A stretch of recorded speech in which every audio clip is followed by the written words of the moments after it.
Assalamualaikum warahmatullahi wabarakatuh. Shalom. Om Swastiastu, Namo Buddhaya, dan salam sejahtera untuk kita semua. Baik, selamat siang ada narasumber dan juga IBT Hero sekalian. Kami ucapkan terima kasih banyak atas kehadirannya. Perkenalkan, saya Seva Dewadanti, boleh disapa Seva, fasilitator Z-Talk Special yang akan bersama IBT Heroes untuk membahas PTBAEPU Fase 2 2025, peluang untuk penerapan verifikasi laporan emisi GRK subsektor pembangkit tenaga listrik. Tentunya bersama narasumber hebat kita, yakni Bapak Silmi Muharam, selaku Sustainability GHG Verifier and Validator PT TÜV Nord Indonesia. Oke, luar biasa. Ibit Hero, sebelum kita memasuki acara inti, berikutnya coba kita cek sama-sama semangatnya di hari ini, di hari Jumat siang ini. Bagaimana semangatnya teman-teman semua? Boleh silahkan dituliskan di kolom komentar, di kolom chat. Dari emoticon yang ada pada layar, manakah yang paling menggambarkan kabar dari teman-teman sekalian? Oke, 6. Oke, hawanya sedikit mengantuk ya, Kak Satrio. Yang lain bagaimana? 1. Luar biasa, Kak Akmal. Silakan teman-teman yang lain, boleh disampaikan gimana kabarnya siang ini? Ada yang berbahagia, mungkin ada yang sedih, sedikit mengantuk, boleh silahkan. 5 atau 6. Oke. Oke, baik. Terima kasih atas responsnya, teman-teman. Oke, terlihat ya dari respon teman-teman cukup beragam ya bagaimana kabarnya siang hari ini. Tapi nanti dengan kita mengikuti talk show siang hari ini bersama dengan narasumber hebat kita akan menjadi berapi-api semua dan juga antusias luar biasa. Ya, oke. Berikutnya selain tadi kita sudah saling menanyakan kabar begitu ya. Untuk berikutnya saya juga ingin mengingatkan kepada seluruh BT Heroes untuk follow seluruh sosial media IBT yang terdiri dari Instagram, Facebook, LinkedIn, dan juga Pinterest.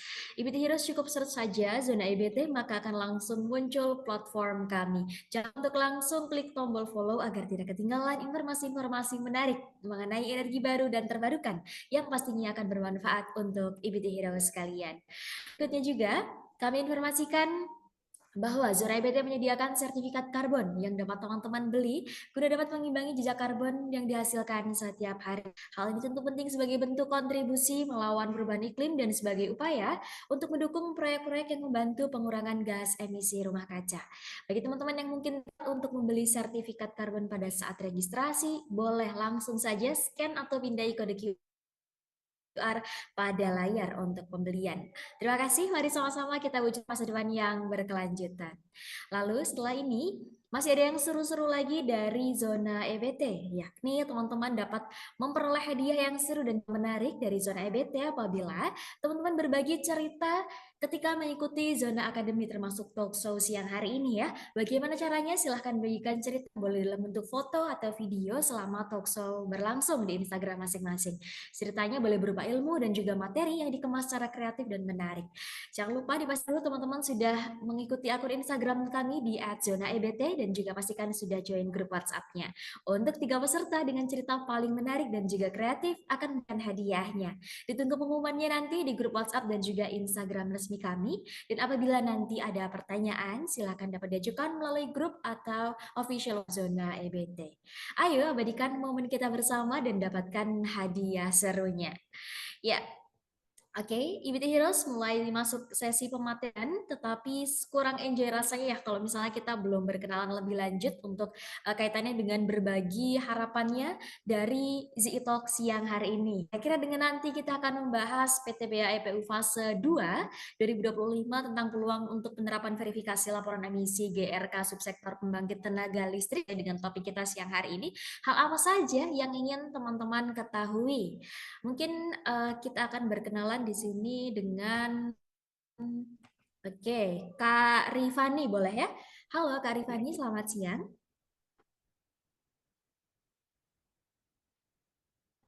Halo, apakah sudah terhubung Kak Rifani?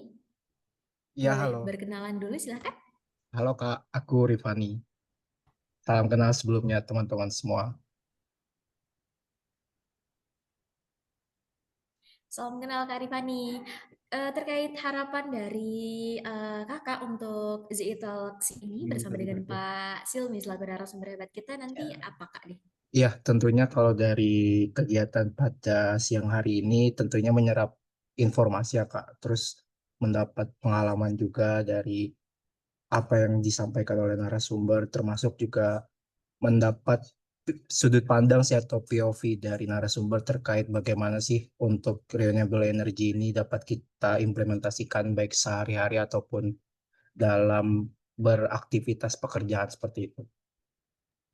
Oke, baik. Terima kasih Kak Rifani untuk perkenalannya. Sebelumnya salam kenal dan juga semoga nanti harapan sesuai dengan yang disampaikan tadi ya. Oke, mungkin satu lagi dari peserta di sini ada Kak Rizky Aska Fadila. Halo Rizky, apakah sudah terhubung bersama kami? Boleh berkenalan terlebih dahulu, silahkan. Oke, mungkin belum terhubung teman-teman. Kita mungkin ke teman-teman yang lain. Di sini ada Kak Anggi Yuwana. Anggi Yuwana Pratiwi, boleh? Halo Kak Anggi.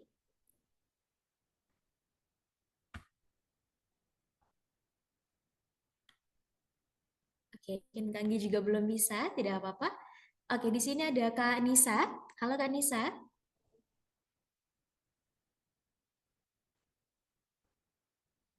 Oke, nampaknya juga belum, tidak apa-apa. Kalau begitu, oke langsung saja mungkin ya, karena tadi sudah ada perkenalan dari Kak Rifani, nah teman-teman bisa langsung mengikuti saja. Oke, kita akan memasuki sesi pematerian, tapi sebelum itu akan saya bacakan terlebih dahulu untuk rules talk pada siang hari ini.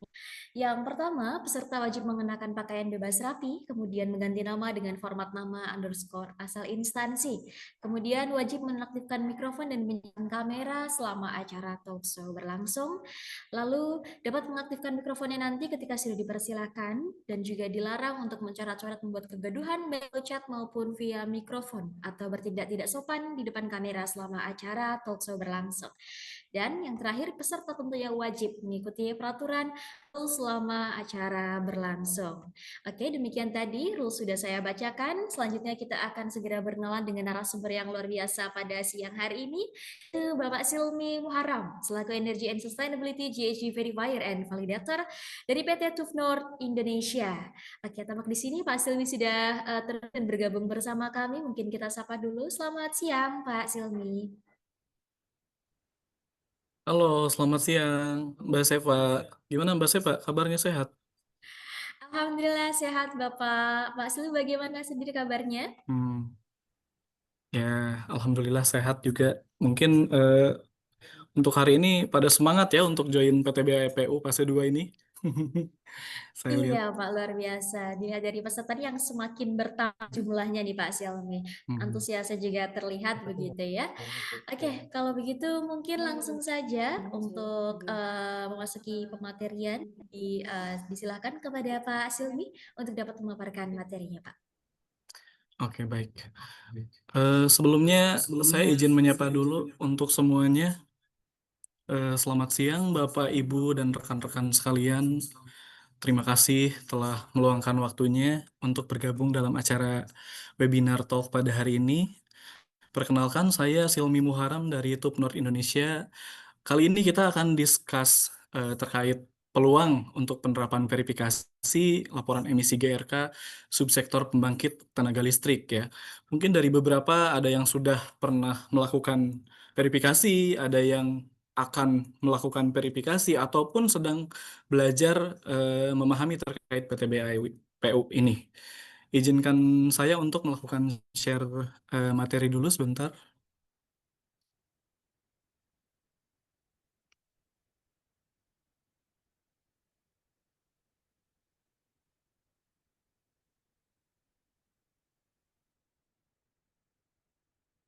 Apakah sudah terlihat? Sudah Pak Silmi. Oke, baik, sebentar. Hmm. Oke, kita mulai saja untuk diskus kali ini. Saya akan memaparkan materi terkait peluang penerapan verifikasi laporan emisi GRK subsektor pembangkit tenaga listrik. Oke.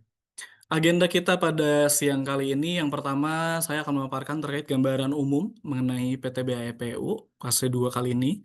Kemudian terkait kebijakan ataupun regulasi mengenai pelaksanaan dari PTBAEPU. Ini masuk ke dalam skema nilai ekonomi karbon atau bisa kita sebut NEK. Dan untuk yang ketiga ini, kita akan melakukan implementasi pada subsektor pembangkit tenaga listrik. Apa saja yang bisa dilakukan oleh pembangkit listrik pada PTBAEPU ini. Kemudian untuk agenda keempat, yaitu yang sekaligus yang terakhir, itu tahapan persiapan mengenai laporan verifikasi emisi pembangkit tenaga listrik. Oke, yang pertama kita akan coba bahas terkait gambaran umum mengenai PTBAEPU fase 2. Oke, di sini ada yang pernah melakukan verifikasi Bapak dan Ibu mungkin terkait PTBAEPU? Oke. Apa sih sebenarnya PTBAEPU ini? PTBAEPU ini yaitu instrumentasi atau mekanisme yang dilakukan oleh eh, Indonesia, terkhusus untuk dari ESDM, yaitu mengendalikan emisi GRK dengan berbasis mekanisme cap and trade gitu ya. Lalu apa saja sih kenapa harus diterapkan PTBAEPU? Nah, penetapannya itu yang pertama berdasarkan baseline emisi untuk GRK subsektor pembangkit tenaga listrik. Nah, pada fase sebelumnya, fase 1 itu telah dilaksanakan untuk PLTU. Kemudian saat ini akan memasuki fase 2 dengan penambahan beberapa pembangkit dari gas, mulai terus mesin dan gas, uap gitu ya. Terus untuk yang selanjutnya apa sih berdasarkan apa gitu ya? Terkait target NDC pada subsektor pembangkit tenaga listrik. Jadi memang Indonesia ini akan mencapai net zero-nya di 2060 ya. Jadi kita Indonesia itu sedang proses untuk melakukan penurunan emisi gitu dari setiap sektornya, termasuk yang saat ini kita sedang bahas yaitu subsektor pembangkit tenaga listrik yang di bawah naungan SDM. Kemudian yang ketiga itu yaitu hasil inventarisasi emisi GRK subsektor pembangkit yang berasal dari laporan emisi GRK. PTBAU kali ini akan berfokus kepada inventarisasinya terlebih dahulu, belum ke arah aksi mitigasinya. Kemudian waktu pencapaian target NDC subsektor pembangkit tenaga listrik. Nah, karena subsektor pembangkit tenaga listrik ini ada timelinenya ya, jadi waktunya juga cukup singkat sehingga kita juga harus bisa mengatur waktunya juga ya. Kemudian terkait nilai emisi aktual GRK berada di bawah target pengurangan emisi dan yang terakhir yaitu terkait peta jalan perdagangan karbon gitu ya. Nah, terus apa sih tujuannya gitu ya? Tujuan pelaksanaan PTBAEPU gitu. Yang pertama itu mengendalikan emisi GRK subsektor pembangkit tenaga listrik. Kenapa harus dari sektor energi dulu? Karena sektor energi ini merupakan sektor penyumbang emisi terbesar di Indonesia gitu, terkhusus untuk PLTU. Jadi dari hulu dulu kita mengurangi penurunan emisi, baru nanti ke setiap subsektor lainnya yang mungkin akan ada PTBAEPU lainnya. Kemudian yang kedua ini mendorong efisiensi operasional pembangkit. Beberapa pembangkit jadi bisa melakukan operasional secara efisien gitu ya setelah dilakukan verifikasi atau audit nanti ya. Kemudian mendukung pencapaian target NDC dan juga net zero yang tadi di tahun 2060 dan juga meningkatkan transparansi akuntabilitas laporan emisi dan yang terakhir yaitu memberikan insentif ekonomi. Nah, di dalam mekanisme perdagangan karbon ini dibagi ke dalam 3 fase. Yang pertama itu fase pertama itu sudah kita lakukan di tahun 2023 dan 2024. Di tahun 2023 ini sudah kita laksanakan. Nah, maka di fase 2 ini akan dilaksanakan pada tahun ini untuk pelaporan 2025 dan dilaksanakan verifikasi di tahun 2026. Sedangkan fase 3 itu akan berlangsung dari 2008 sampai 2030. Kita akan berfokus pada fase 2 di sini ada penambahan untuk PLTU yang lebih besar dari 25 megawatt ini akan bergabung juga nanti di fase 2 tahun 2025 ini. Kemudian ada PLTMG atau pembangkit listrik tenaga mesin dan gas dengan kapasitas kurang dari 10 megawatt dan lebih dari 10 megawatt juga sama yang terhubung ke jaringan PLN. Kemudian PLTG atau pembangkit listrik tenaga gas yang kurang dari 100 megawatt dan juga lebih dari 100 megawatt dan yang terakhir yaitu pembangkit listrik tenaga gas dan juga uap yang kapasitasnya tentu saja lebih besar sekitar 300 megawatt yang terhubung ke jaringan PLN. Nah, kemudian apa saja sih perbedaan atau item utama saja, item utama yang bisa kita bandingkan antara PT BAEPU di fase pertama dengan fase kedua pada periode, tentu saja contohnya pada periode nih, untuk PT BAEPU fase pertama ini dilaksanakan di 2023 sampai 2024. Nah, kemudian untuk PT BAEPU fase 2 ini di 2025 sampai 2027, apa saja sih cakupan pesertanya? Tentu saja pesertanya di fase kedua ini akan lebih luas lagi karena tadi penambahan PLTG, PLTGU, dan PLTMG juga ya. Kemudian, bagaimana sih menentukan alokasi batas emisi atau batas atas ya? Karena untuk yang PT BAEPS pertama ini sudah dilaksanakan, tentu saja intensitas emisinya atau penetapan PT BAEPU-nya sudah dikeluarkan oleh SDM. Nah, sedangkan untuk PT BAEPU pada fase kedua ini akan dialokasikan berdasarkan dari referensi standar kinerja atau kita bisa lihat berdasarkan benchmarking dari total ton CO2 yang diperoleh setiap unitnya begitu. Kemudian untuk dari sistem perdagangannya sendiri, karena ini cap and trade ya, jadi untuk yang PTBAE fase pertama ini trading sudah dilakukan. Mungkin ada beberapa pembangkit listrik PLTU sebelumnya yang sudah melakukan perdagangan, mungkinnya dengan PLTU yang sama-sama PLTU, yang PLTU di mana sudah surplus ya, artinya dia bisa menjual karbon kreditnya. Kemudian yang untuk defisit dia harus membeli karbon kreditnya begitu. Nah, ini saya coba paparkan untuk PT BAEPU ke dalam 3 fase secara detailnya. Dari mulai fase pertama sampai dengan fase ketiga ada PLTU non mulut tambang dan juga PLTU mulut tambang. Untuk yang PLTU non mulut tambang ini PLTU di mana untuk yang non mulut tambang yaitu PLTU yang lokasinya jauh dari pengambilan akses ke dalam penambangan batu bara. Sedangkan untuk PLTU mulut tambang itu berarti PLTU yang jaraknya dekat dengan akses untuk mendapatkan batu baranya sendiri begitu. Kemudian di sini untuk fase keduanya sendiri di 2025 ini hampir semuanya ya untuk mengikuti PT BAEPU ini hanya saja di PLTD. PLTD ini yang kapasitasnya lebih dari 2 megawatt akan ikut ke dalam fase 3 di 2028 begitu. Nah, kemudian apa saja sih kebijakan atau regulasi yang terkait dengan PT BAEPU atau nilai skema ekonomi karbon ini gitu ya.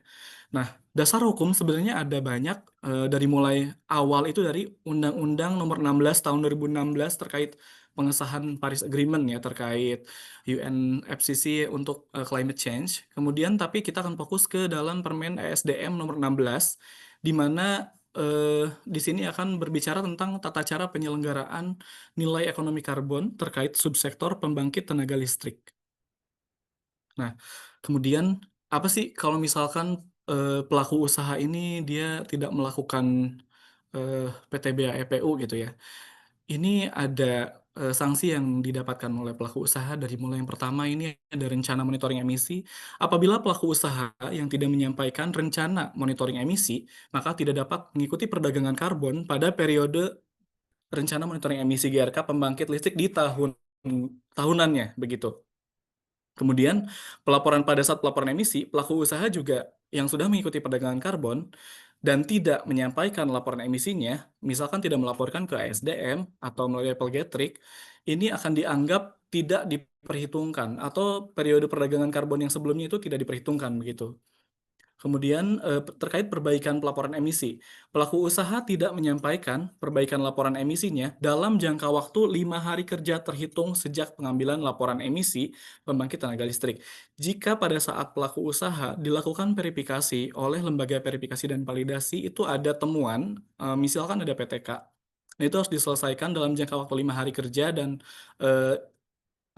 tektokan berkabar langsung dengan tim LVP-nya begitu agar pelaku usaha ini bisa menyelesaikan administrasi terkait perbaikan pelaporan emisi begitu. Dan yang terakhir yaitu alokasi PT BAEPU-nya diberikan sesuai dengan hasil transaksi perdagangan karbon. Jadi pada periode perdagangan karbon sebelumnya paling rendah itu 85%. Nah, bagi pelaku yang tidak mengikuti perdagangan karbon dan dianggap tidak menyampaikan itu akan dikurangi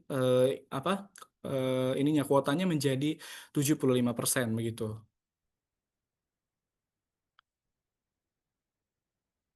Nah, kemudian selanjutnya terkait implementasi pada subsektor pembangkit tenaga listrik. Bagaimana kita mengimplementasikan terkait PTBA-EPU ini? Yang pertama ini, pada penerapan subsektor pembangkit tenaga listrik, tentu saja penetapan batas emisinya dulu atau cap-nya dulu. Nah, sebagian besar PLTU batubara yang sudah mengikuti fase 1 itu akan mengikuti fase 2 di tahun ini ya. Pelaporan untuk tahun ini tapi dilakukan verifikasinya di 2026 begitu. Dengan penambahan untuk PLTGU tadi, PLTG dan PLTMG begitu. Kemudian kewajiban terkait pelaporan. Ya, pelaku usaha wajib melakukan pelaporan emisi melalui Apple Getrick. Jadi, pelaku usaha itu harus membuat RME tadi, rancangan monitoring emisi, dan dilaporkan dulu ke Apple Getrick, kemudian membuat laporan emisi. Nanti laporan emisi itu yang akan dilakukan verifikasi oleh lembaga verifikasi dan validasi. Baru setelah nanti selesai, laporan verifikasi itu akan disampaikan ke SDM begitu. Nah, adapun mekanisme kepatuhannya itu dibagi menjadi dua tadi, pembangkit dapat menjual sisa alokasi bagi pembangkit yang surplus. Sedangkan untuk yang pembangkit di bawah, dia harus membeli offset karbon atau dia harus membeli offset karbon dengan sesama pembangkit begitu ya. Kemudian berdasarkan pada Peraturan Menteri SDM Nomor 16 Tahun 2022, di sini dijelaskan mengenai tata cara penyelenggaraan nilai ekonomi karbon pada subsektor pembangkit tenaga listrik.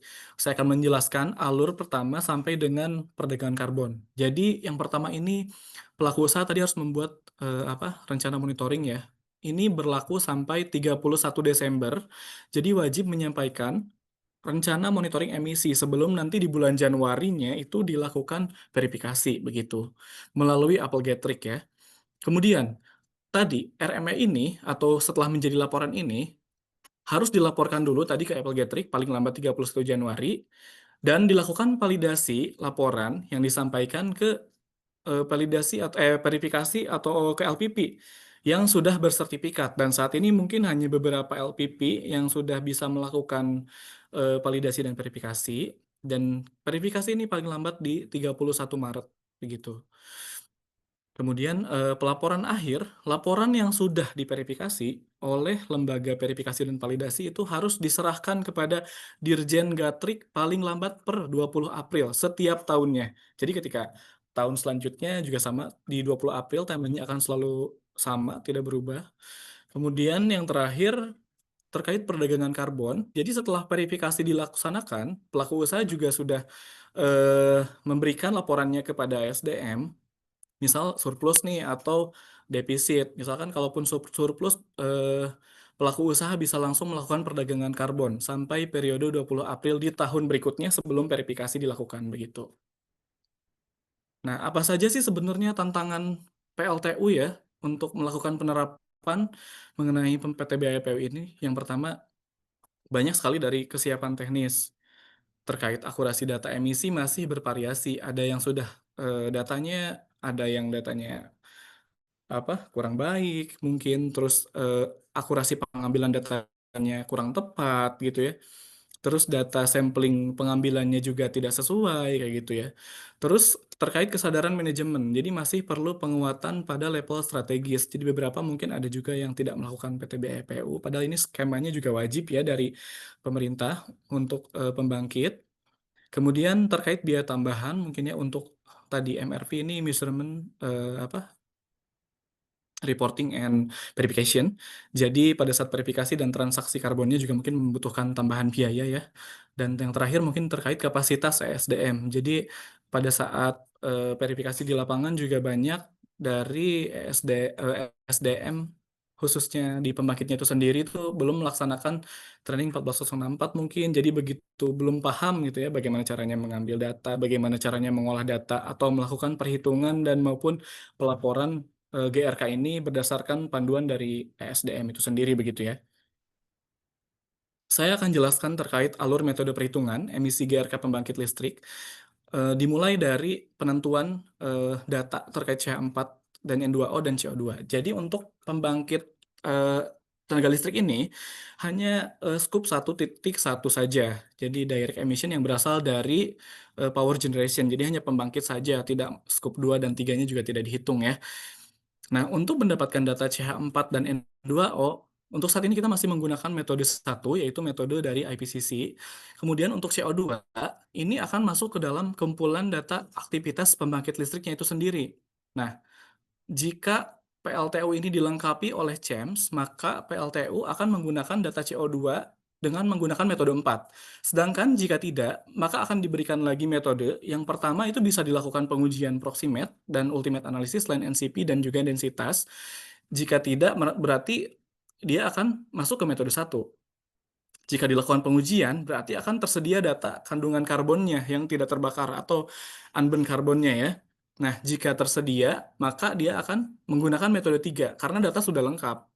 Dan jika tidak dilakukan, maka berarti menggunakan metode 2. Jadi metode 1, 2, dan metode 3 ini mencerminkan data kedalaman data yang ada pada di pembangkit itu sendiri. Metode 1 itu menggunakan data internasional, metode 2 menggunakan data nasional, metode 3 itu metode dari pembangkitnya itu sendiri, metode 4 itu sudah menggunakan teknologi CHEMS gitu. Jadi semakin ke kanan, ke metode 4 itu akan semakin akurat gitu ya perhitungannya gitu. Tapi untuk saat ini masih hanya menggunakan metode 3 gitu. Lalu saya di sini akan bahas mengenai tahapan persiapan laporan verifikasi emisi GRK pembangkit tenaga listrik. Bisa kita lihat ada dua sisi ya. Yang pertama yang dilakukan pelaku usaha itu yaitu measurement and reporting. Kemudian yang kedua yaitu verification. Nah, yang pertama di dalam kolom measurement and reporting ini, pelaku usaha itu harus misalkan melakukan peserta perdagangan karbon misalnya. Nah, peserta perdagangan karbon ini harus menyampaikan laporan emisi GRK melalui Apple Getrick-nya. Nah, setelah melakukan penyampaian laporan emisi Apple Getrick, barulah menyusunan laporan emisi GRK untuk keperluan verifikasi. Nah, penyusunan laporan emisi GRK untuk keperluan verifikasi ini berdasarkan pada pedoman penyusunan laporan emisi GRK subsektor pembangkit tenaga listrik revisi pertama. Itu sudah ada ya. Jadi nanti jika pelaku usaha membutuhkan ini juga nanti saya bisa bantu untuk share juga. Nah, di akhir akan mendapatkan laporan emisi GRK. Nah, setelah didapatkan laporan emisi GRK ini akan dilakukan verifikasi oleh pihak ketiga atau third party dari kami, LVV. Jadi, laporan emisi GRK ini akan dilakukan verifikasi laporan emisinya dari mulai perhitungannya, data raw datanya, sampai detailnya gitu ya, agar dihasilkan hasil verifikasi laporan emisi GRK. Nah, baru masuk ke tinjauan kesesuaian hasil verifikasi laporan emisi GRK. Apakah ada temuan atau tidak terkait ketidaksesuaian dalam verifikasi. Dan yang terakhir, berarti didapatkanlah laporan emisi GRK yang sudah terverifikasi yang akan dilaporkan ke ESDM gitu ya. Nah, kemudian secara garis besar, proses verifikasi ini berdasarkan mengacu pada SNI ISO 14064-3 2019. Verifikasi merupakan ya evaluasi terkait dengan data historis ya yang sudah kita lakukan ya. Kalau validasi yang akan datang, kalau verifikasi itu data historis. Apa saja yang dilakukan oleh pelaku usaha untuk sampai ke dalam penerbitan opini gitu ya. Dari mulai pre-engagement terus seleksi verification tim juga itu dari kita, dari LVP-nya. Kemudian kita membuat verification planning-nya dan mengeksekusi verifikasi di lapangan. Kemudian menyelesaikan proses verifikasi, aktivitas verifikasi di lapangan. Ini sudah termasuk ke dalam dokumen information juga. Dan setelah laporan verifikasinya selesai, itu akan masuk ke dalam independent review. Independent review itu setara dengan lead audit, lead verifikator yang akan melakukan review terkait laporan emisi GRK juga ya. Dan setelah nanti laporannya selesai, temuannya juga sudah dilaksanakan, udah dibetulkan lah istilahnya, udah direvisi itu, maka akan terbitlah opini dari LPP begitu ya. Oke, baik. Terima kasih untuk pemaparan materi mungkin dari saya kali ini. Untuk discuss boleh silakan dari saya kembalikan ke ke Mbak Sepa, sorry. Oke, baik, terima kasih Pak Silmi untuk pemaparan materinya, luar biasa Bapak. Di sini sudah ada beberapa pertanyaan, ada dua. Pertama dari Kak Arianda Wiranata, ini tadi kan terkait apakah berlaku juga untuk geothermal. Mungkin Kak Arianda boleh disampaikan saja secara langsung pada Pak Silmi untuk pertanyaannya, silahkan.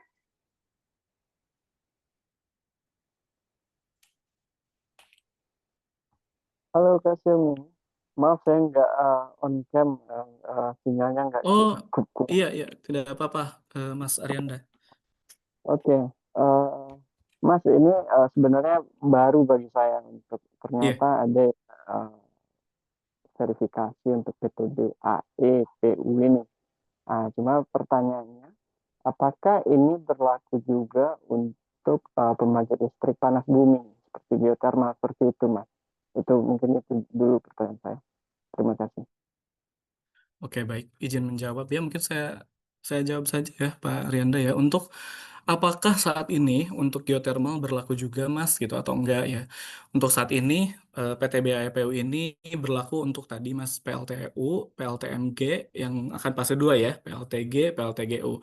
Nah, sedangkan untuk geothermal ini bisa salah satu menjadi aksi mitigasi, masuknya nanti ke program validasi, Mas, gitu.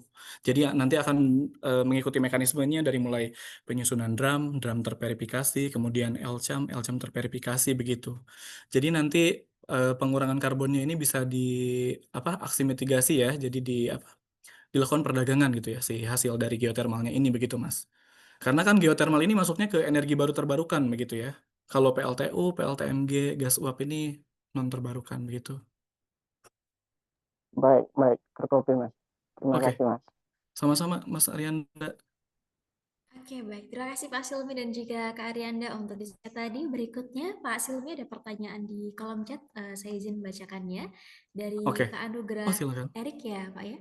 Berapa lama biasanya proses verifikasi GRK ini berlangsung dari pre-engagement sampai keluar sertifikat, Pak Silmi? Oh iya, izin ya. Untuk proses dari mulai pre-engagement sampai dengan keluar sertifikat, itu kan skemanya ini tadi sudah terpatri ya di bulan Januari sampai dengan bulan April. Itu udah udah ke SDM udah mulai penyetorannya. Jadi per 3 bulan itu nanti selesai sampai keluar opini begitu. Jika tidak ada temuannya sudah selesai, sudah diverifikasi dengan baik juga oleh kita, sudah di independent review begitu. Jadi Oke, sekitar baik. 3 bulan ya. Baik, terima kasih Pak Silmi. Demikian Kak Anugrah Erik, apakah sudah cukup jawabannya atau ada tanggapan lain Kak? Silahkan. Halo, apakah suara saya terdengar? Halo, ya Terdengar dengan terdengar jelas. Pak Anugrah Erik, betul. Ya, terima kasih Pak Silmi eh, jawabannya. Berarti sekitar 3 bulan ya dari mulai awal sampai keluar Betul, opininya ya. betul Pak. Kalau Iya. kalau perkiraan harganya biasanya berapa Pak? Untuk harga mungkin nanti bisa ini ya, karena itu ada perhitungannya juga Pak. Jadi perhitungan terkait kapasitasnya, jumlah unitnya juga kan Pak, kapasitasnya, terus site-nya ada berapa, covernya dan lain-lainnya, gitu. Oh nggak ada range ya. Kalau emisi sekian, verifikasinya Belum nilainya ada. harganya segini gitu. Wah, itu biasanya sih dari sales ya Pak, tim sales ya yang paham terkait untuk harganya. Nanti bisa coba di kontak saya ini deh, Baik, terkait harganya ya. Karena ya perlu Pak. perlu ya perlu estimasi juga untuk jumlah unit yang akan kita verifikasi, kemudian person juga di lapangan itu berapa orang juga gitu. Itu masuk ke dalam perhitungan juga terkait harga gitu ya, Pak Erik ya. Betul, ya. Kami Oke. butuh info itu karena kalau di Oke. industri kan memang ya ada hitung-hitungannya sih Pak. Kita Oke. Pak Pak Erik dari industri apa Pak kalau boleh tahu Pak? Saya di Makers Institute, Pak. Industri IT sebenarnya. Cuma saya pengen Oh iya iya. ya pengen tahu lebih dalam tentang Oke ini oke. karena Oke. bisa Mhm. ada situ. Kita bisa kerjasama sih sebenarnya. Betul ya, mungkin untuk program aksi mitigasi juga Terima Pak kasih bisa ya Pak. ke depannya ya. Ya, Ya, sama-sama Pak Erik ya. kami tunggu Pak ya Semoga infonya ya. bisa terjawab. Oke, baik Pak Erik. Terima Oke, terima kasih. kasih Pak Erik dan juga Pak Silmi untuk diskusinya tadi. Berikutnya di sini ada pertanyaan dari Ibu Septiani Jakia dan Ibu juga raise hand. Silakan Ibu Septiani untuk menyampaikan pertanyaan secara langsung. Ya, halo, selamat siang, Pak Silmi Selamat dan Bu siang. Seva. Iya, saya Septi dari perusahaan perkebunan kelapa sawit ya. Kemudian Oke. di sini sebetulnya kami sedang membangun pembangkit listrik tenaga biogas, Pak. Memang ukurannya masih Oke. minim ya, 1 megawatt. Namun rencana kami itu Mhm. akan melakukan perdagangan karbon. Nah, di sini ada Oke. pertanyaan saya belum paham. Memang saya sudah membaca peran LVV itu sendiri bagi nanti ketika dokumen kami divalidasi ya. Namun karena ini Betul. kami sedang belajar dari awal ya, izin diarahkan gitu ya. Apa bedanya dokumen rancangan monitoring emisi dengan drum yang memang harus diwajibkan dipenuhi ketika kita mendaftarkan proyek ke SRN. Kemudian, apakah langkahnya yang seharusnya itu kita lapor ke Gatrik terlebih dahulu untuk rancangan monitoring emisi ini, kemudian baru ke SRN atau bagaimana seperti itu? Mohon dibantu. Oke, baik. Saya nangkap pertanyaannya, Bu Septiani. Terima kasih sebelumnya. Salam kenal ya, Bu Septiani. Oke, jadi di sini apakah tadi rancangan monitoring emisi ya sama dengan drum? Nah, itu tentu berbeda ya. Jadi untuk drum ini masuknya ke dalam program validasi, sedangkan untuk RME ini masuknya ke dalam verifikasi. Jadi yang kita lakukan di PT BAE PU ini adalah masih dalam fase untuk wajib gitu ya, skema wajibnya. Sedangkan untuk apakah PLTBG itu kepentingan sendiri diwajibkan melaporkan ke Applegatric atau tidak?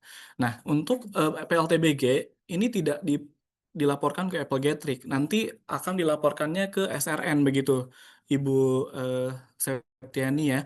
Jadi nanti misalkan untuk PLTBG ini akan dilakukan dulu penyusunan drumnya dulu ya, penyusunan drum dari ibunya sendiri, mungkin dibantu dengan consulting ya. Nah, nanti drum itu akan dilakukan validasi drum oleh LPP, oleh kami misalnya, lembaga verifikasi validasi. Nah, baru nanti akan keluar drum tervalidasi ya, begitu ya, dilaporkan ke SRN. Nah, drum tervalidasi ini baru setelah drum tervalidasi akan masuk ke dalam proses LCAM, laporan capaian aksi mitigasi. Nah, jadi tim ibu dengan di perusahaan ini akan menyusun LCAM. Nah, LCAM ini kemudian yang sudah disusun akan dilakukan verifikasi baru oleh kita sebagai LVP begitu. Nah, setelah dilakukan verifikasi berarti sudah keluar nanti LCAM terverifikasi dan itu akan dimasukkan ke dalam SRN PPI yang nantinya bisa diperjualbelikan di IDX Carbon begitu. Ibu. Jadi untuk yang ini tidak dilaporkan ke Gatrik, Bu. Jadi karena Gatrik ini Baik. sekarang untuk PLTU saja, ya untuk skema pembangkit subsektor ketenaga listrikan, begitu.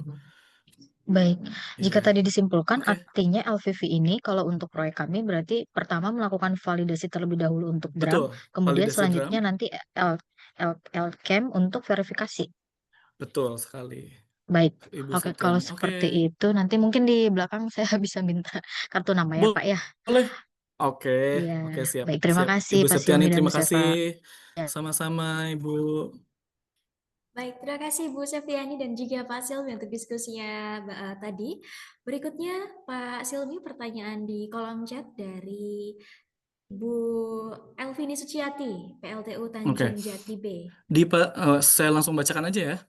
Di Silakan Pak. fase 2 ini apakah ada perubahan untuk isi verifikasinya? Tidak ada perubahan ya, sama tetap mengacu ke dalam standar yang sama, pedoman yang sama juga, jadi tetap sama gitu ya. Proses verifikasinya juga dengan tahun lalu gitu. Hanya saja pesertanya yang berbeda, ada tambahan untuk PLTMG mesin dan gas, untuk PLTG gas dan juga PLTGU untuk gas dan uap begitu ya. Baik, Pak. Terima kasih untuk jawabannya. Demikian Ibu Elvini Suciati. Bagaimana? Oke, sudah cukup. Terima kasih Pak Silmi. Oke, berikutnya pertanyaan ada dari Bu Sulistiani terkait timeline verifikasi yang tadi Oke. disampaikan. Boleh, silakan.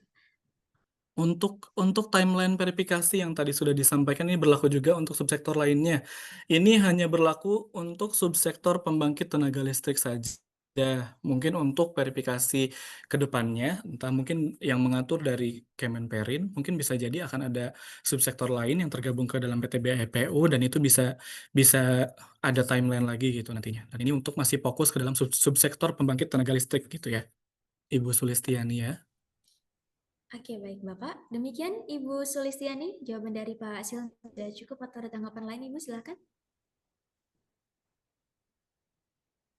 Oke, sambil menunggu jawaban dari Ibu Sulistiani, mungkin kita berlanjut ke pertanyaan berikutnya dari Kak Shelty di sini. Apakah jika ternyata perlu menggunakan mekanisme offset termasuk dalam proses ini, Pak?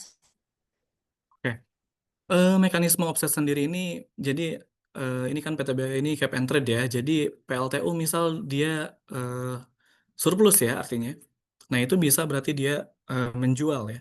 Nah, mungkin skema mekanisme offsetnya ini dilakukan jika PLTU ini tadi defisit ya. Artinya dia tidak artinya dia melewati batas yang sudah ditetapkan ya untuk si pembangkitnya gitu ya.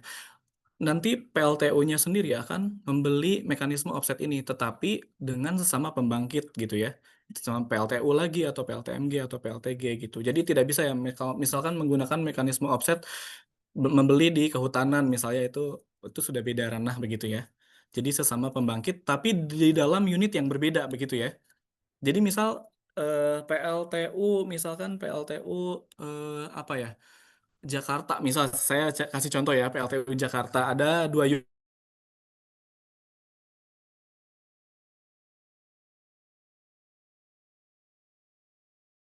unit, unit 1 dan unit 2 atas, ya offsetnya. Surplus artinya bisa menjual. Nah, ini tidak bisa di ini ya, jadi harus membeli di unit yang lainnya begitu.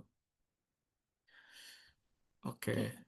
Baik, terima kasih untuk jawabannya. Demikian, Kak Shelty, apakah sudah cukup menjawab atau ada tanggapan lain? Silahkan. Oke, sambil menunggu tanggapan dari Kak Shelty, kita menuju ke pertanyaan berikutnya terlebih dahulu, Pak Silmi. Dari di sini Pak Rohmadi Ridho memohon untuk share pedoman penyusunan Oke. laporan penyusunan Oke. emisi KRK. Oke, jadi untuk pedoman penyusunan laporan saya udah collect juga beberapa data terkait pedomannya, terkait apa penyusunannya juga udah saya collect. Nanti mungkin bisa di-share untuk itu atau bisa menghubungi saya juga langsung boleh. Nanti saya coba share juga untuk pelaku usaha mungkin yang akan sedang melakukan penyusunan laporan ya, begitu ya, Pak Rohmadi ya. Oke, baik. Siap kasih Pak Silmi. Kita menuju ke pertanyaan Oke. dari Pak Iqbal di sini. Izin bertanya, Pak Silmi, apakah perusahaan pembangkit listrik yang melaporkan emisi sesuai dengan Permen ESDM nomor 16 tahun 2022 wajib juga mengacu ke seluruh persyaratan standar ISO 14064-nya juga? Lalu biasanya proses site visit pada proses verifikasinya, Pak? Begitu. Oke. Betul. Jadi untuk apa pembangkit listrik yang melaporkan emisi sesuai permen ini mengacu syaratnya ke standar ISO 14064-1 ya untuk organisasi, tapi hanya untuk tadi saya bilang skupnya 1.1 atau kategori 1.1. Jadi hanya untuk emisi langsung dari pembangkit saja ya. Gitu. Untuk proses site visit pada proses verifikasinya berapa lama? Itu bergantung pada jumlah unit di lapangan ya tadi. Jumlah unit, terus jumlah apa kapasitas juga karena tim sales kami tuh nanti akan melakukan perhitungan juga secara apa calculated gitu ya. Jadi nggak bisa kita estimasi karena ini sekian langsung kita sebutkan begitu ya. Jadi ada proses perhitungannya begitu. Ya kurang lebih sekitar 1 minggu ya bisa sih mungkin ya tergantung dari kapasitasnya gitu. Oke, baik. Terima kasih Pak Silmi untuk jawabannya. Demikian Pak Iqbal dari Pak Silmi, apakah sudah cukup menjawab atau ada tanggapan lain? Silakan Pak Iqbal. Iya, sudah cukup menjawab, Pak. Terima kasih, Pak. Oke, sama-sama Pak Iqbal. Baik, terima kasih. Berikutnya Pak Silmi, kita menuju ke pertanyaan dari Kak Rizky Aska. Selamat siang, saya Aska dari PT Kasurya. Kebetulan karena kami basicnya di PLTS, berarti nanti PLTS ini bisa jadi penyedia kredit karbon ya Pak ya? Iya. Seperti Sebentar itu. ini Pak Rizky Azka Polban ya? Sepertinya Dia adik kelas A saya. Iya, yang dia adik kelas saya. Oke, oke. betul betul. Iya. Oh, di PLTS ya. Oke. Oke, gimana? Rizky, kebetulan Itu ya, coba disampaikan aja, Ki. ya jadi kan saya basicnya di PLTS ya A. Jadi mungkin nanti kalau di apa sektor apa di seminar ini mungkin jadi ini ya si PLTS ini nantinya jadi kredit karbon ya. Maksudnya dia jadi Betul. penyedia Iya, kredit karbon betul. ya. Jadi Jadi untuk PLTS ini bisa dijadikan sebagai kredit karbon atau bisa juga nanti ya untuk aksi mitigasinya pelaku usaha gitu ya. Jadi pelaku usaha yang memiliki pembangkit ingin melakukan aksi mitigasi, jadi mereka melakukan penerapan PLTS misal di luar dari bisnisnya gitu ya. Jadi nanti itu yang akan dilakukan kredit karbonnya begitu, Ki. tapi berarti harus terverifikasi ya berarti ke sana ya ke SDM ya apa ya? Iya, jadi nanti itu yang akan dilakukan validasi tadi ke dalam skema yang menyusun drumnya dulu, baru nanti ke LCAM begitu. Oke, Nona. Oke, oke, sami-sami. Oke, luar biasa Pak Silmi dan Kak Rizky ternyata adalah ini ya kakak dan adik ya. Oke, baik. Berikutnya kita menuju ke pertanyaan dari Pak Jumail Soba di sini Pak Silmi. Bagaimana apabila pembangkit menggunakan metode perhitungan 1-2 karena belum memiliki data perhitungan metode ketiga? Oke, jadi sebenarnya eh, tidak diwajibkan, tapi akan lebih baik gitu jika metode 3, maksudnya data di lapangan itu sudah tersedia menggambarkan dari pembangkitnya itu sendiri. Namun jika memang belum ada ya mau tidak mau kita yang melakukan verifikasi juga harus sesuai dengan apa yang data tersedia ya. Berarti ya menggunakan metode perhitungan 1 dan 2 ya tidak masalah begitu. Baik, Bapak. Terima kasih untuk jawabannya. Demikian Pak Jumail sudah cukup terjawab atau ada tanggapan lain Pak? Silakan. Oke, baik. Sembari menunggu. Oke, sudah terjawab. Terima kasih Pak Jumail. Berikutnya pertanyaan dari Pak Dede Mulyaman. Di sini ada pertanyaan Pak Silmi. Mungkin ke pertanyaan yang pertama dulu Bapak. Apakah semua pembangkit listrik wajib untuk melakukan perdagangan emisi atau hanya melakukan laporan emisi saja tanpa ikut perdagangan emisi? Sanksinya apa jika tidak melakukan pelaporan dan tidak ikut perdagangan emisi dan dendanya berapa Pak Silmi? Oke, apakah semua pembangkit listrik wajib melakukan perdagangan emisi? Kalau untuk perdagangan ini sepertinya bukan skemanya wajib atau tidak ya, tapi akan dikembalikan lagi kepada si pembangkitnya. Tapi untuk pelaporannya itu wajib untuk pembangkitnya ya. Jadi misalkan pembangkitnya ini surplus ya sayang dong kalau nggak dilakukan penjualan karbon gitu kan, apakah mau disimpan saja gitu kan. Nah, terus untuk pelaporan dan tidak ikut perdagangan dendanya. Nah, untuk denda sepertinya eh ini ranahnya ke regulasi ya. Saya belum bisa memastikan dendanya berapa, tapi yang jelas tadi saya sudah menyampaikan terkait sanksi-sanksi apa saja juga tadi saya sudah sampaikan. Mulai dari alokasi pembagian perdagangannya, terus terkait laporannya begitu ya. Pak Dede ya. Nanti juga untuk materi juga bisa saya share untuk Bapak Ibu sekalian ya. Oke, baik. Terima kasih Mas untuk jawaban pertanyaan pertama. Kita ke pertanyaan berikutnya. Atau dari Pak Dede ada yang mau ditanggapi dari jawaban pertanyaan pertama, Pak? Oke, baik. Sambil menunggu jawaban dari Pak Dede, kita ke pertanyaan berikutnya terlebih dahulu.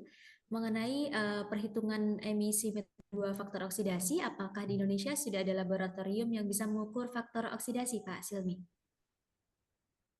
Nah, saat ini mungkin di beberapa laboratorium ya, itu saya juga belum sampai survei ya, tapi ada juga beberapa yang mungkin sudah, ada yang sudah bisa, ada yang belum. Nah, namun untuk metode 2 misalkan menggunakan faktor oksidasi itu sebentar. Kalau oksidasi itu sebetulnya kan sudah ada ya faktor oksidasi. Sudah ditentukan maksudnya kalau faktornya. Tapi kalau metode uji untuk misalkan karbon ya, unbound karbon, nah itu baru gitu, ada bisa atau tidaknya gitu. Kalau untuk faktor oksidasi itu ada ditentukan. Mungkin faktor emisi kali ya. Oke, Oke, saya lanjutkan ke pertanyaan boleh. 3 ya.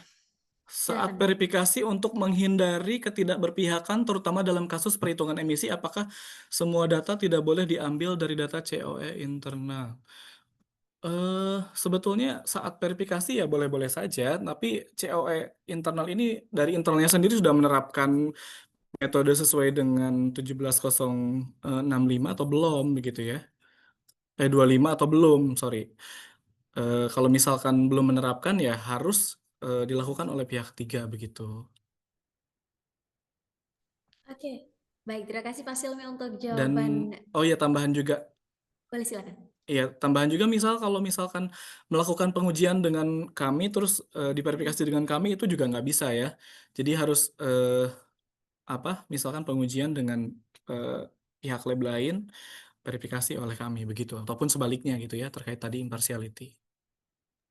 Oke, baik Bapak. Terima kasih sekali lagi untuk Oke, jawabannya. Demikian Pak Dede Mulyaman, jawaban dari Pak Silmi. Dari Pak Dede bagaimana? Apakah sudah cukup terjawab atau ada tanggapan lain? Bapak silakan. Ya, terima kasih jawabannya Pak Silmi. Ini iya sama-sama Pak Dede. yang faktor oksidasi itu yang tier 3-nya mungkin ya Pak. Yang tier 3 itu itu Faktor faktor emisi Pak ya, bukan faktor yang oksidasi mungkin ya. FE-nya ya. faktor emisi itu metode 1 ya kalau tidak salah ya Pak. Semuanya faktor emisi sih menggunakannya, bukan faktor oksidasi Pak. Iya Pak.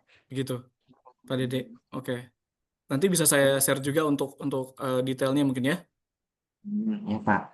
Nah, terus untuk ini Pak, Oke. untuk verifikasi itu, jadi kalau misalkan labnya lab internal, tapi sudah terakreditasi ISO Mhm. 17025 itu 17025 ya. sudah tidak tidak apa namanya itu tidak impar sudah oke gitu berarti ya datanya Iya, itu iya iya diperbolehkan. Asalkan diperbolehkan. verifikasinya kan dengan pihak ketiga ya, pihak yang lain ya, Ya, verifikasinya dengan diperbolehkan. pihak ketiga, tapi data yang diambilnya dari internal, tapi sudah terakreditasi 17025 berarti sudah oke ya, udah diperbolehkan ya. Iya, Oke Pak, iya terima kasih betul. Pak Iya jawabannya. benar. Oke, sama-sama Pak Dede. Sehat selalu. Baik, terima kasih Pak Dede dan juga Pak Silmi untuk diskusinya tadi. Pak Silmi, berikutnya kita menuju ke pertanyaan dari Pak Andika Akbar. Apakah batas atas emisi fase 2 untuk PLTU yang tidak terhubung dengan jaringan PLN sudah ada, Pak Silmi? Ini terkait dengan PLTU yang dipakai di smelter. Demikian, Pak Silmi. Oke, untuk batas emisi fase 2 ya. Untuk PLTU yang saat ini kan belum dilakukan ya. Jadi belum ada ya. Dan untuk terkait dengan PLTU yang dipakai di nikel smelter ini berapa kapasitasnya Pak kalau boleh tahu ya? Eh, Mohon izin, Pak Silmi, apakah bisa mendengar? Iya. Iya. Ya, sebenarnya saya konsultan gitu ya, dan salah satu isunya melihat perkembangan PLTU smelter nikel yang sangat banyak sekali. Jadi pertanyaan Mhm. saya sebenarnya lebih ke update terkait dengan fase 2 ini, apakah sudah dilakukan di sektor PLTU yang tidak terhubung oleh jaringan PLN. Sebenarnya itu sih Pak update-nya aja sih Pak. Oh iya iya iya. Iya, saat ini untuk belum ada sih infonya begitu, Pak. Oke, baik. Terima Jadi kasih Pak masih Silmi. iya ya. Iya, sama-sama Pak Andika. Oke, baik, terima kasih Pak Silmi dan juga Pak Andika untuk diskusinya tadi. Kita beralih ke pertanyaan dari Kak Dwi. Apakah verifikasi fase 2 ini dapat membuka peluang untuk integrasi dengan standar internasional seperti ISO 14064 GHG Protocol atau GHG Protocol sehingga hasilnya bisa diakui luas? Dalam konteks keberlanjutan, bagaimana lembaga verifikasi menilai peran Verify Phase 2 untuk meningkatkan kepercayaan publik dan investor, Pak Silmi? Ada dua pertanyaan dari Kak Dwi. Iya, sebenarnya apakah verifikasi fase 2 ini dapat membuka peluang integritas? Ya, tentu saja dapat membuka peluang ya. Karena ini tuh bisa apa ya? Diintegrasikan kan ke depannya ya. Dan ini juga untuk skema PTB APU ini juga memang menggunakan standar dari ISO 14064 juga ya, begitu ya. Kemudian baik. untuk ya, yang pertanyaan selanjutnya. Ya, oke, baik. Pak Silmi, yang berikutnya tadi bagaimana lembaga verifikasi peran Verify fase 2 untuk meningkatkan kepercayaan publik dan juga investor? Oke, dalam konteks keberlanjutan ya, bagaimana lembaga verifikasi menilai peran verifikasi fase 2 untuk meningkatkan kepercayaan publik dan investor ya? Ya ini lebih ke masuk lagi ke peran strategis lembaga LPP-nya ya. Yang pertama memang kami juga menjamin terkait ya kredibilitas data emisi karena kami juga melakukan pengecekan langsung dari mulai raw data sampai dengan data terakhir. Kemudian meningkatkan kepercayaan publiknya juga dengan cara apa ya? Kita juga verifikasi sesuai standar ya gitu ya, tentu dengan ISO 14093 oleh LPP juga. Kemudian apa? Mendorong untuk integritas pasar karbon ke depannya ya. Mungkin dari PLTU-nya sendiri ada melakukan apa? Aksi mitigasi gitu yang bisa nanti dilakukan lintas negara dengan skema lain, contohnya PCS atau gold standard dan lain-lain begitu sih. Oke, baik. Terima kasih banyak Pak untuk jawabannya tadi. Demikian Kak Dwi, apakah jawaban dari Pak Silmi sudah cukup menjawab atau ada tanggapan lain? Silahkan.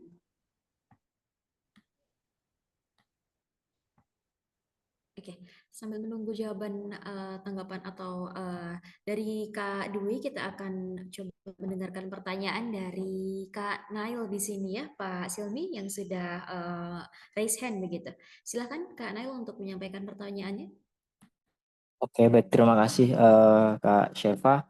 Mohon izin untuk bertanya. Kebetulan saya dari industri PLTGU, Pak, yang Oke, mungkin nanti Pak akan Nail. ya terdampak ini ya masuk ke fase 2 ini ya, Pak ya. Iya, Iya, betul, Pak gitu. Nail. Jadi sedikit konfirmasi berarti untuk PLTGU sudah resmi berlaku, Pak ya, untuk fase 2. Betul, Tinggal iya betul, isi yang di betul. Avogadro tadi itu ya, Pak ya. Iya, betul. Itu udah masuk ke fase 2 ya, Pak. Soalnya nanti pada fase selanjutnya baru PLTD. Jadi PLTGU, PLTMG, PLTG, dan PLTU di fase 2 ini sampai dengan 2028 tadi masuk ya. Oke. Kemudian Pak, nanti setelah Oke. kita isi semua di Apple Gathering, kemudian kapan, Iya. apakah sudah ada informasi Pak kira-kira untuk penetapan cap-nya untuk masing-masing PLTGU akan Nah dirilis itu, apakah tahun depan atau iya, nah gimana? biasanya menuju transisi akhir tahun ya. Kami juga belum ada informasi dari pihak regulasi ya. Nanti pasti akan disampaikan juga Pak, nah, begitu. Oke Pak, terima kasih. Oke. Kemudian satu lagi Pak, jadi Oke. case-nya yang ada di kami ini, kebetulan kami itu sedang mendaftarkan proyek kami melalui skema ini Pak, skema aksi mitigasi di SRN. Oh iya, Dan, SRN PPI. dan sedang berjalan gitu skemanya, walaupun masih belum terbit SPE-nya, cuma sudah mau masuk ke LCAM. Nah, nantinya dengan adanya PTBA EPU di tahun ini, itu kira-kira nanti dampak terhadap proposal kami yang melalui aksi mitigasi itu seperti apa Pak ya? Apakah nanti akan berdampak atau bisa berjalan beriringan atau bagaimana kira-kira Pak? Mungkin yang sudah dilakukan aksi mitigasi ya sambil menunggu juga ya sertifikatnya keluar, tapi untuk PTBA EPU-nya juga ya berjalan secara paralel saja gitu Pak, dilakukan verifikasi oleh lembaga LPP begitu Pak. Jadi nanti setelah hasil dari perhitungan atau laporannya keluar yang sudah diverifikasi bisa tahu mungkin apakah defisit atau surplus begitu Pak Nail. Oh, jadi nanti tetap menunggu cap-nya Pak ya, putusan cap-nya ya? Betul, betul, betul Pak. Oke. Oke, baik Pak. Oke. Itu saja mungkin dari saya. Terima kasih Pak. Sama-sama Pak Nail, sehat selalu. Baik, terima kasih Pak Nail dan juga Pak Silmi untuk diskusinya tadi. Berikutnya ada pertanyaan dari Bapak Supriyanto, Pak Silmi. Apakah ada info kapan mulai PTBAE fase 2 dirilis, Pak Silmi? Oke, kami Pak Supriyanto, halo apa kabar Bapak? Ini dari Jawa Power sepertinya ya. Oke, ini Baik, Pak masih Silmi. ya gimana Pak? Pak Supri. Baik, baik. Sehat. Wais. Kita Oke. masih nunggu juga Pak dari regulator Pak. Nanti pasti diinfokan juga Pak untuk rilisnya Pak. Soalnya kita tunggu-tunggu juga belum ada kabar itu. Iya Hilalnya Pak, belum memang. kelihatan. Iya, masih Pak. Mungkin sedang sibuk juga ya, regulator juga begitu Pak Supri. Nanti mohon diupdate aja ya Pak. Nanti kita bantu juga Pak Supri ya. Oke, Pak Silmi. Oke. Terima kasih. Ya, salam Pak buat tim yang lainnya Pak. Oke, baik. Nanti kami sampaikan. Iya. Oke, baik. Terima kasih Pak Supriyanto dan Pak Silmi. Nampaknya ada koneksi juga nih ya Pak ya. Luar biasa relasi dari Pak Silmi ini. Berikutnya kita menuju ke pertanyaan dari Pak Dika. Kalau seandainya dalam perhitungan GHG kita menggunakan software namun dengan metode perhitungan yang disesuaikan dengan metode perhitungan nasional, apakah mempermudah proses verifikasi dan bisa diterapkan Pak Silmi? Oke. Sebetulnya kalau misalkan ada software itu ya mungkin lebih bagus lagi ya, jadi memudahkan lagi. Namun kita juga mesti perlu memverifikasi apakah kesesuaian metodologi yang digunakan di softwarenya ini juga sudah sesuai, apakah mengacu pada guidelines misalkan gitu ya, yang dari SDM tadi pedomannya juga sudah sesuai dengan ISO 16421-nya. Terus terkait transparansi juga dari algoritmanya atau mungkin apakah sumber data dari NCP, faktor emisi, densitas atau dan lain-lainnya juga oke atau tidak gitu. Jika memang ternyata pada saat verifikasi, wah ini ternyata memudahkan ya itu akan lebih baik sih begitu. Kalau misalkan memang ternyata banyak miss-nya, lebih baik menggunakan lebih baik tidak menggunakan software begitu ya. Begitu sih paling dari saya. Oke, baik. Terima kasih Pak Silmi untuk jawabannya. Demikian Pak Dika, Oke. apakah sudah cukup? Oke, biasa. Terima kasih Pak Silmi. Oke, Nah, IBT Hero sekalian, sesi tanya jawab dengan Pak Silmi masih sama-sama. ada waktu ya sampai nanti pukul 14:50. Jadi kepada IBT Hero sekalian yang masih ada pertanyaan kepada Pak Silmi, silahkan ditanyakan. Oke, sudah ada pertanyaan dari Pak Surajit Manua nih, Pak Silmi. Informasi terkait fase 1 apakah berjalan lancar, Pak? Pertimbangan masuk ke fase 2 sebenarnya seperti apa, Pak Silmi? Oke, ini kembali lagi sepertinya saya sudut pandangnya dari LPP ya. Untuk informasi terkait fase 1 apakah lancar? Alhamdulillah berjalan dengan lancar ya. Kemarin sudah selesai juga beberapa pembangkit atau beberapa unit yang sudah kami verifikasi. Kemudian pertimbangan masuk ke fase 2 yang memang karena sudah ditetapkan oleh regulator untuk beberapa fasenya gitu ya, mulai dari fase 1, fase 2, fase 3-nya begitu. Jadi mungkin di fase 2 ini akan lebih ketat lagi, akan lebih detail lagi karena kan di fase 1 ini kebanyakan apalagi awal tuh masih trial and error ya, masih ada impartiality, masih ada melakukan verifikasi sekaligus pengujian lab dengan LPP atau unit yang sama gitu ya. Nah, mungkin di yang fase 2 ini akan lebih ini lagi sih, lebih detail lagi gitu ya. Baik, Pak. Terima kasih. Demikian Pak Surajit Manua, jawaban dari pertanyaan Bapak oleh Pak Silmi. Apakah sudah cukup terjawab atau ada tanggapan lain, Pak Surajit? Silahkan.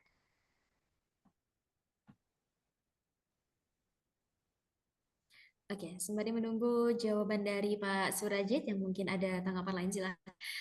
Dari teman-teman yang lain, oke, ada pertanyaan dari Pak Iqbal, Pak Silmi. Berapa jumlah total Oke. perusahaan yang wajib? Oke. Silakan, Pak.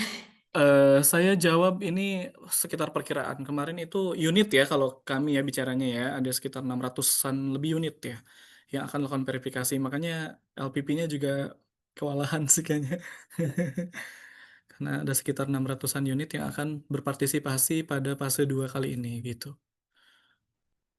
Itu baru estimasi ya. Kemarin estimasinya sekitar 400, ternyata nambah jadi sekitar 600-an gitu.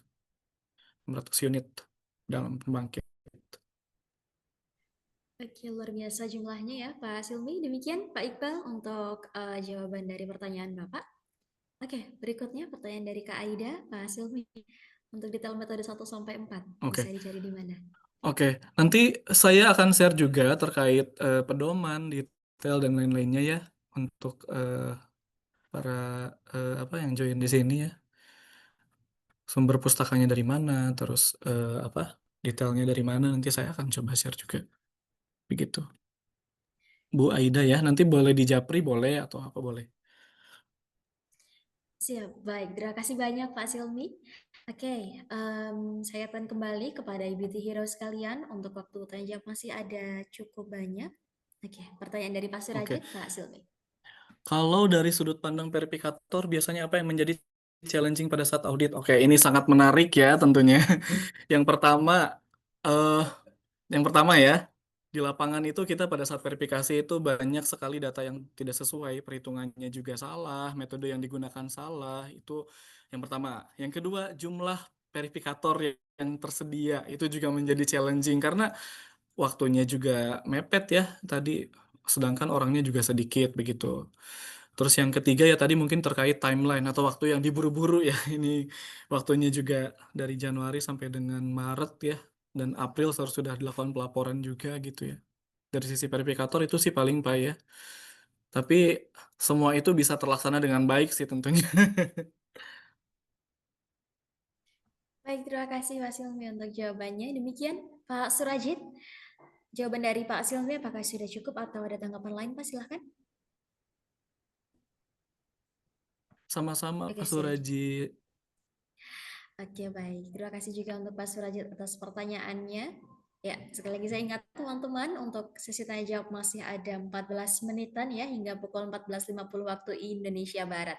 Jadi bagi teman-teman yang ingin bertanya nih, apa masih ada? Oke.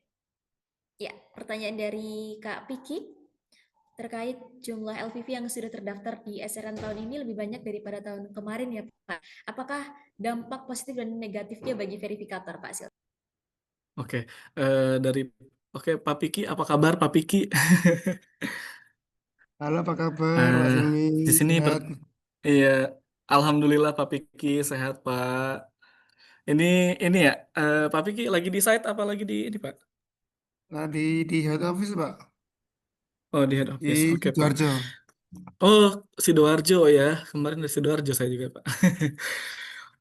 Nah ini Pak kemarin, jadi Bapak nanya ya soal jumlah LPP yang sudah terdaftar di SRN tahun ini lebih banyak. Iya Pak, jadi ada penambahan mungkin sekitar 8 atau 9 LPP tahun ini. Tapi ternyata itu juga berdampak karena jumlah unit yang diverifikasi juga bertambah banyak juga begitu Pak. Kalau tahun lalu mungkin sekitar 200-an unit lebih, tahun sekarang bahkan 3 kali lipatnya 600 unit gitu ya. Jadi mungkin dampak positifnya bagi verifikator, kita akan memverifikasi lebih banyak, dampak negatifnya mungkin akan ekstra mengeluarkan tenaga, tapi kita juga mesti harus melakukan pengecekan atau verifikasi dengan kualitas yang sama tentu saja ya Pak ya, begitu ya. Hmm. Sudah ini Pak, kalau di Bangka sudah Pak. Ya, sama tadi di unit kami masih nunggu rilisnya PT BIPU juga nih, belum ada. Oke, ya masih menunggu ya Pak ya dari SDM juga ya. Ya. Infonya katanya untuk tahun ini juga ada penambahan juga ya untuk peserta pedagang karbon dari sektor PLTMG juga. Oh, oke. Oke, Pak Piki. Terima kasih Pak Piki. Oke. Terima kasih Mas Ilmi atas jawabannya. Sama-sama Pak Piki. Sehat selalu Pak. Oke, baik, terima kasih Pak Vicky dan juga Pak Silmi untuk diskusinya tadi. Ini ada pertanyaan konfirmasi dari Ibu Aida, Pak Silmi, jika sudah paham Ya, metode dan sumber yang benar metode dan memudahkan verifikator. betul. Begitu. Betul, ya. Jadi ya semakin ibaratnya semakin apa ya, pelaku usaha di site-nya atau di lapangannya sudah melakukan training atau awareness terkait pesona 4 atau terkait perhitungan, itu juga akan memudahkan kami gitu pada saat proses diskusi atau pada saat proses verifikasi data ya gitu ya. Jadi ketika akan diimplementasikan di industri yang mungkin sejenis atau berbeda ya, mungkin bisa jadi juga mengadopsi gitu ya. Begitu, Bu Aida. Oke, baik, terima kasih Pak Silmi untuk jawabannya. Demikian Ibu Aida, sudah cukup baik. Terima kasih Ibu. Ya, oke. Ibu The Heroes, apakah masih ada pertanyaan kepada Pak Silmi di Zetal hari ini? Kita masih ada waktu untuk tanya jawab, silakan dimanfaatkan waktunya. Silakan Pak Nail. Ya, terima kasih Pak Silmi, izin bertanya lagi. Tadi kalau nggak Silakan salah Pak Nail. sempat disinggung soal format rencana monitoring emisi itu ya. Itu nantinya Iya betul. diisikan di mana Pak ya? Atau formatnya bisa diakses di mana ya? Oh, nanti saya akan kalau saya lebih ke nanti akan memberikan contoh untuk format ininya ya Pak, penyusunan laporan. Kalau RME biasanya tuh setiap pembangkit itu ada pertemuan juga Pak dengan regulator ya, tentunya dengan ESDM. Jadi biasanya Betul. akan dikasih tahu tuh rancangan monitoring emisinya yang nantinya akan diupload ke Apple Gatric begitu Pak. Oh, itu yang akan Tapi diupload ke nanti Apple Gatric ya? iya, iya betul. Tapi nanti saya coba akan share juga Pak untuk yang panduan pelaporannya ya. Karena ketika di lapangan verifikasi juga masih banyak yang laporannya tuh nggak sesuai dengan panduan begitu ya Pak Nail ya. Oh iya, iya. Siap. Oke, Baik, boleh terima nanti kasih Pak. di japri ke saya aja Pak, boleh. Oke. Oke. Sama satu lagi Pak, ini agak kurius juga soal nanti ininya terkait opsi skema jual belinya nanti ketika sudah ini Pak ya, sudah apa namanya, sudah terjadi gitu. Baik untuk yang defisit maupun yang surplus, nantinya apakah opsi skema jual belinya itu masih sama Pak? Direct sale, ada yang direct selling, ada yang lewat pasar karbon, atau ada update lagi Pak terkait itu Pak? Untuk saat ini Pak Nail setahu saya masih dengan sama dengan yang metode lama sih Pak. Masih B2B ya. B2B ya? Jadi Oke. dari PLTU ke iya betul, gitu Pak. Cuma tadi case-nya yang antar unit tadi itu nggak diperkenalkan Pak ya? Kalau misal ada satu entity punya beberapa unit gitu. Iya iya. Iya betul harus dengan yang berbeda Pak. Oke. Oke, siap Pak Silmi, terima kasih. Sama-sama Pak Nail. Baik, terima kasih Pak Nail dan juga Pak Silmi. Oke, berikutnya dari Ibiti Heroes sekalian.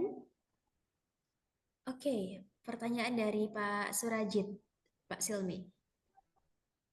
Boleh Pak, apa saya tulis di sini aja ya mungkin ya? Atau nanti lewat Mbak Iren aja? Lewat Mbak siapa Mbak Sepa ya? Mbak Sepa Mbak. Saya kasih nomor saya gitu ya? Iya, boleh. Boleh, silakan Bapak. Oke oke. Oke. Siapa tuh ada yang mau belajar juga mungkin ya? Untuk apa? Perhitungan. Oke, baik. Untuk itu tadi pertanyaan dari Bu Aida ya Pak ya. Kalau untuk dari Pak Surajit ini terkait apa yang menjadi pertimbangan company untuk memilih lembaga LVV Bapak? Kalau untuk memilih pertimbangan lembaga LPP itu kan dikembalikan lagi ke apa? Pembangkit atau pelaku usahanya masing-masing ya. Gitu biasanya. Oh mungkin karena saya lebih cocok dengan LPP yang ini ya silahkan saja. Tidak ada pengaturan harus ke LPP mana, tapi yang jelas harus LPP yang sudah tersertifikasi, yang sudah terdaftar di SDM gitu. Oke.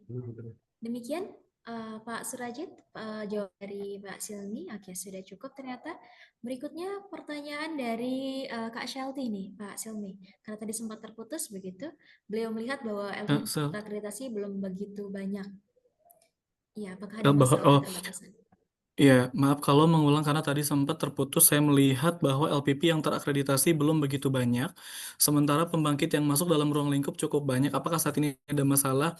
Oh, tentu saja ini, tentu saja jadi salah satu tantangan ya bagi kami LPP terkait keterbatasan juga. Jadi beberapa juga sedang mungkin ongoing akan melakukan apa pelatihan ya atau sertifikat kompetensi juga. Jadi untuk menambah personil terkait verifikasi karena LPP-nya juga hanya belum lebih dari 10 ya dan juga pembangkit dengan jumlah unit sekitar 600-an itu mungkin akan jadi challenging juga gitu ya. Mbak Bu Selti ya, begitu. Terima kasih Mas Silmi untuk jawabannya. Demikian Kak Shelty, apakah sudah cukup terjawab atau ada tanggapan lain? Silahkan Kak. Sudah cukup. Oke. Untuk Pak Iqbal silahkan Kak. Apakah ada, silakan Pak Iqbal. Iya, mohon izin tanya Pak Selim. Silakan Untuk Pak Iqbal. format laporan verifikasinya itu apakah ada format khusus ya Pak dari Kementerian SDM? Ada Pak, betul ada. Jadi ada format apa penyusunan laporan untuk pelaku usaha dan juga ada format kami sebagai laporan untuk melakukan pengecekan verifikasinya. Jadi nanti mungkin dari sisi pelaku usaha akan saya coba share juga begitu ya, Pak Iqbal ya. Oke, baik Pak. Mungkin boleh di-share juga untuk Nah yang ini format laporan ya, verifikasinya ya. oke, Pak Iqbal. Terima kasih Pak. Sama-sama. Terima kasih Pak Iqbal juga Pak Silmi. Ya, dari teman-teman yang lain, apakah masih ada pertanyaan kepada Pak Silmi? Silahkan. Kita tunggu sama-sama hingga pukul 2.50 waktu Indonesia Barat.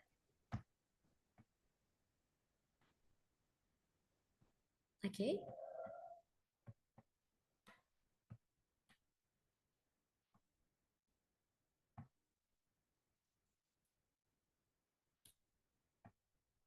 Apakah masih ada teman-teman? Jika sudah tidak ada, mungkin bisa ini aja, Bu. Oke, baik. Kalau memang sudah tidak ada, tidak apa-apa. Seperti Nanti tadi bisa yang sudah disampaikan, dijapri juga. masih ada Oh, masih ada japri nih. dari Pak Oke. Fauzan. Izin bertanya, Pak. Reasonable tentu ya. Reasonable, Pak Fauzan. Sudah terjawab ya, Pak? Oke. Apakah ada tanggapan Oke. lain Pak Fauzan atau sudah cukup? Sudah cukup. Baik, Ya. kalau begitu. Oke. Ya, seperti yang sudah disampaikan Pak Silmi, Bapak Ibu, teman-teman sekalian, apabila nanti ada pertanyaan lanjutan, nanti akan kami bagikan untuk kontaknya Pak ya. Tadi Pak Silmi sudah berkenan untuk dibagikan Boleh. kontaknya. Oke. Baik, kalau begitu, ya. Dengan demikian, tadi pertanyaan dari Pak Fauzan merupakan pertanyaan terakhir di sesi tanya jawab kita siang hari ini. Sekali lagi terima kasih kepada Pak Silmi yang sudah menyampaikan materinya, kemudian menjawab pertanyaan satu demi satu dari peserta atau IBT pada Zitalk siang hari ini. Luar biasa Bapak. Ya oke, tetapi ya berikutnya kita akan langsung saja mengabadikan acara pada siang hari ini dengan foto bersama. Boleh kita bersiap-siap untuk dokumentasi terlebih dahulu, Bapak, Ibu, teman-teman sekalian. Yang tidak berhalangan untuk menyalakan kameranya, silahkan dinyalakan kameranya. Oke, kita tunggu sebentar supaya banyak nih nyalakan kameranya. Oke, baik. Ya, masih kami tunggu. Oke.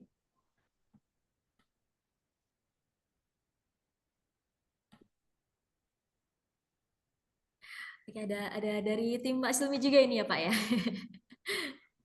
Yang mana? Oh iya. Dari itu benar juga, luar biasa. Oke, baik. Sudah banyak yang menyalakan kameranya, langsung saja kita dokumentasikan untuk Zitalk kita pada siang hari ini. Kepada teman-teman sekalian, Bapak Ibu, silahkan tersenyum ke arah kamera, saya bantu hitung dari sini. 1, 2, 3. Oke, sudah terdokumentasikan dengan baik. Terima kasih yang sudah menyalakan kameranya, luar biasa.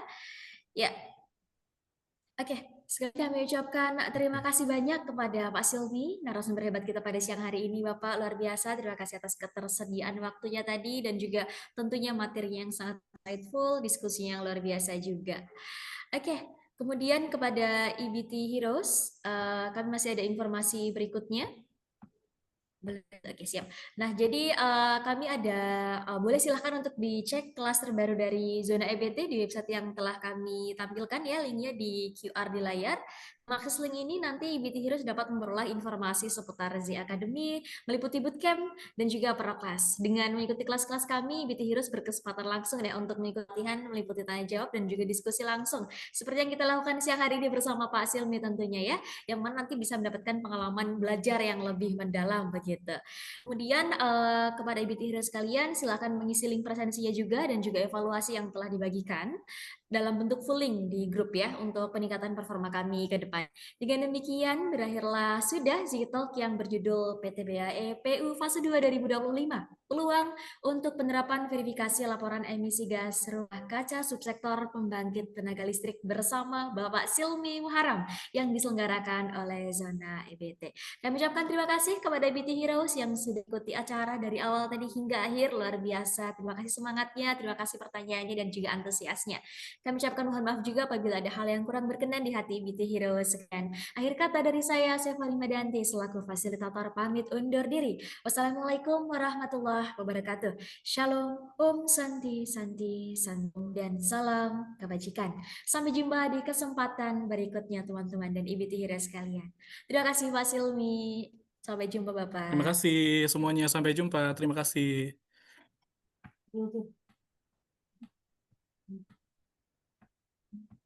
Nah,